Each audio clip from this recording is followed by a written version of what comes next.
So you've learned how to set up your Instagram profile. You've defined your niche. You know exactly who you're talking to. You created your content strategy. Now you're ready to learn photography and videography so you can get ready to post your pictures. So in today's video, I'm going to be sharing some tips for taking Instagram photos and videos. Let's get right into it. Tip number 1 is lighting. Lighting is everything. It can literally make or break your content. Natural light is going to be your best friend. So just get in front of a window or maybe even go outside, because I love shooting my content outside. That's where I get like the best lighting. I know a lot of the apartments at home, maybe your house is not pointing towards the light. I know my bedroom, it is not pointing towards the light. It don't get much light inside of there. But go in front of a window, prop your phone up, and just create your content right there. Or if you are using a ring light, I would suggest you get the one that actually have the phone holder attached to it so that you can place your phone inside of it, turn up the light, and actually get some really great quality content.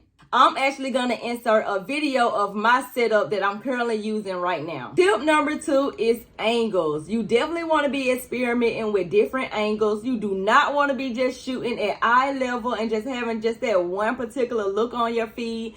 Go and get you one of those adjustable tripods. I prefer the one that actually goes up to probably like 6 feet. That way you can adjust it at many different levels and get those different angles. But you definitely want to be getting some full body shots, some close-up shots, some further back shots, some mid-length shots. All of these different angles will definitely stand out in your content and makes your feed look a whole lot better. Tip number 3 is the rule of thirds. If you have an iPhone, which I have an iPhone, this is what I use to shoot my photos and my videos on. I'm gonna be speaking from the perspective of an iPhone, so hopefully you're not an Android user, because I'm not exactly sure if this feature is on your phone. But with the iPhone, you can actually turn on the grid, and I love using the grid because it allows me to like really set up and balance out my content. I'm actually using the grid right now. I have one side of me with the empty space, and I have another side of me with the empty space, just in case I want to actually add some text, or I want to get some more of the background or anything like that. I also use the grid when I'm actually trying to figure out where I need to stand within my content as well. So I can actually turn on that grid feature, actually line or put an object in the space that I want to stand, and I can just go there and actually know that my content will be well centered and well balanced. And I feel like if you are shooting your content and you're doing your photos and your videos, make sure you are using that rule of thirds so your content can be well balanced. Tip number 4 is keep it simple. You do not want a cluttered background, because it takes the distraction off of the outfit or whatever you're showcasing and put the focus into the background.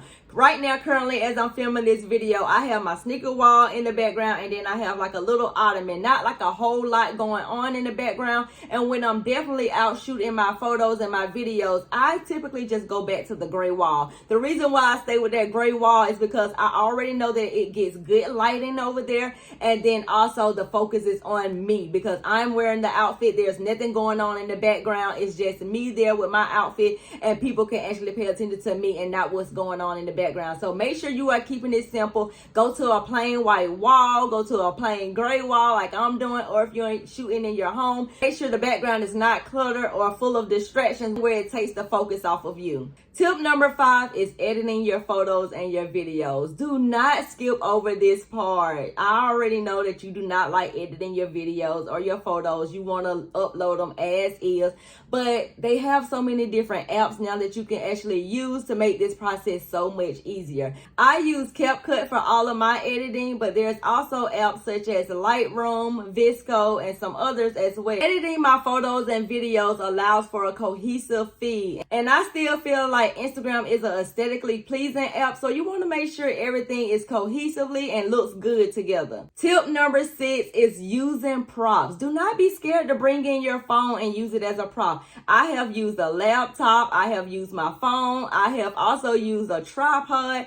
I have used a purse, I have even used my sneakers as a prop. So don't be afraid to bring in some of these items, because they can definitely add some personality to your content. Tip number 7 is don't be afraid to capture those off-guard moments. Sometimes the best photos are the ones that are actually caught off guard. How you're going to do this is you're going to be using your tripod. You're going to set your phone up on your tripod and you're going to download this app called LENSBUDDY. It is a free app. I will link it down below. Everything that I'm mentioning in this video will be linked down below. But you're going to use the LENSBUDDY app, so you don't even need anyone to come out with you. You could be doing this as a solo fashion content creator like I am. And basically, you're just going to choose the amount of photos that you would like to be taken. You're going to put the time frame that you would like a pause in between each photo. And you're just going to sit there and you're just going to do things. And it's going to just capture the moments. I like it, I keep it. And if I don't, then I just trash it. I love doing this, especially when I'm at the coffee shop with my friends. I just set my phone up on my tripod and let that LENSBUDDY do exactly what it's there to do. And it really captures some really great photos.